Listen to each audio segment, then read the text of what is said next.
Okay, so we're just drawing activity 8 from the freehand booklet, just to give our students a heads up and get them started on AutoCAD. So the first thing that we're going to do is we've already opened up the A3 template and we've saved it, and we've included our name by just double clicking, the date, the scale, and also that it's just freehand drawing number 1. And we're going to use the hand tool just to bring us over to the center of our page. Now, one of the beauties of using AutoCAD as opposed to your hand drawing is that you can center the drawing after you've drawn it.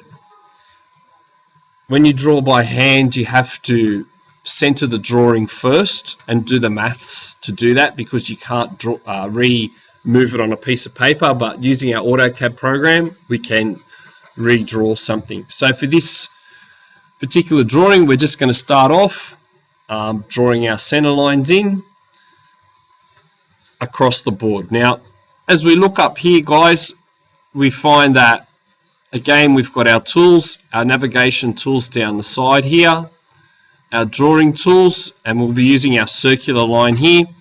Just to give you a heads up, we'll be using center radius for drawing number 8, something we'll be using quite a lot.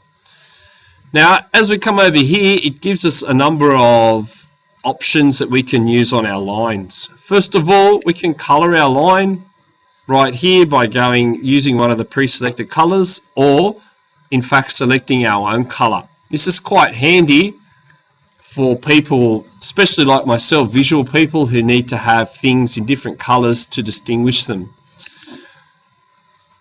Then we have here our line weight, or the thickness of our line, so we can change that as well by just selecting a thicker line or a thinner line. And then we have what we call here our by layout, our line types. Now, I've already spoken in class about our different line types: construction lines, center lines, hidden lines, things like that. And if we press down here, we should find a number of line options. You can upload more by going to other, and it should give you some more options if you need to upload more. But for this particular one, we just want to start off by selecting center. Sometimes you have to use center too, just depends on the size and scale of the drawing. But for this one, we'll just start off using our center line. So anywhere on the page, I'm going to select line, and I can see it's going to draw me a center line here. So I'm just going to go across the page anywhere with my ortho on, so now it's drawing at 90 degrees, and just entering my first center line there. Next thing I'm going to do is come up here to my line option, and I'm just going to start just over this side of the page. Again, I'm not really sure how big my drawing is going to be, but I do know that I can move it around later on. So I'm going to draw my first center line down in this direction. It says on our drawing we have 45 mil spacings between our center lines. So in order to draw the next one, I just point in this direction, enter 45, and then that gives me the spacing for my next center line. And I can fix them up, make them all look nice and pretty a bit later on. Again, 45 across, center line down, 45 across, center line up. I need 1, 2, 3, 4 of them. I've got 1, 2, 3, 4 of them. Okay. So I can see now whereabouts my drawing is going to sit on the page, and I can center it up later on. So from here, I need to go back, select my center tool, and go back to the original line type, and then draw in my series of circles. Now I'm going to come up to my circle, select center radius, so I know that it's going to ask me the distance from where those two lines intersect. Now for this one, we know that I've got my object snap setting on, and the cross means that it's going to click to that intersection of those two center lines. So this will be the starting point for my circle. So I can draw in the first one, which according to the drawing, are 27, a radius of 27. Enter that in they go. Now, as a shortcut, I can right click, go repeat circle. Wasn't supposed to do that. And then 27, and it should keep going and draw those in for me. Again, the computer's clicked to the wrong spot, so I'm just going to escape by using escape twice.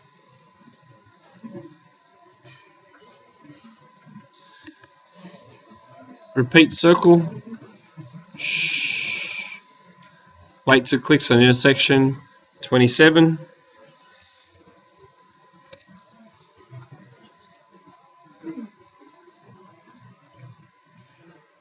And then same thing. 27.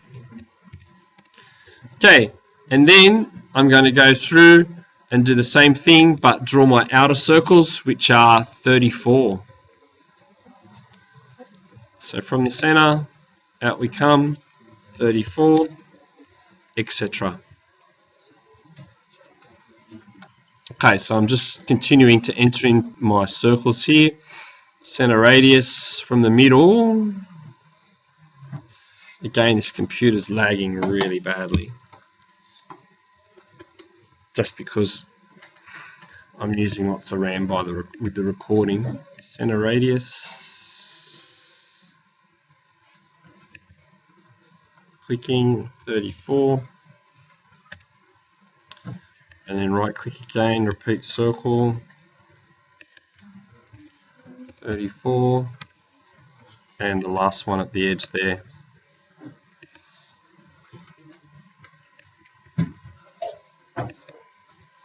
Again, 34.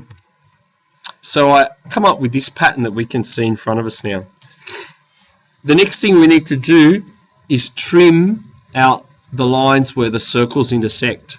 So for that, I'm going to come up here, select my trim tool,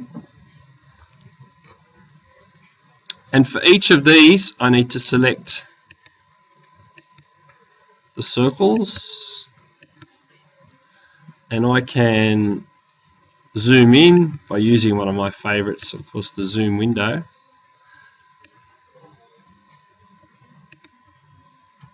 Okay, so once I've done that, right click, enter.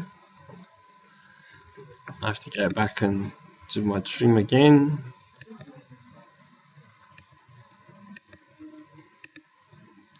Right click, and now I should be able to come in here and trim out the necessary parts of the circle.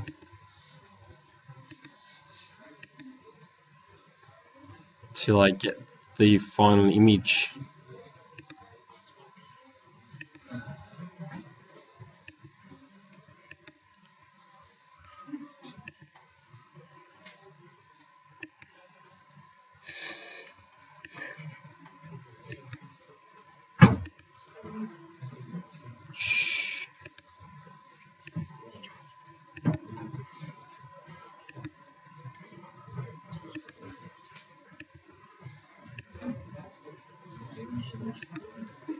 So that's what we're left with as the final image for drawing 1. Now again, as I mentioned before, we can center that our drawing up in the center of the page, and also trim up some of the center lines to make it look a little more presentable. And we'll do that.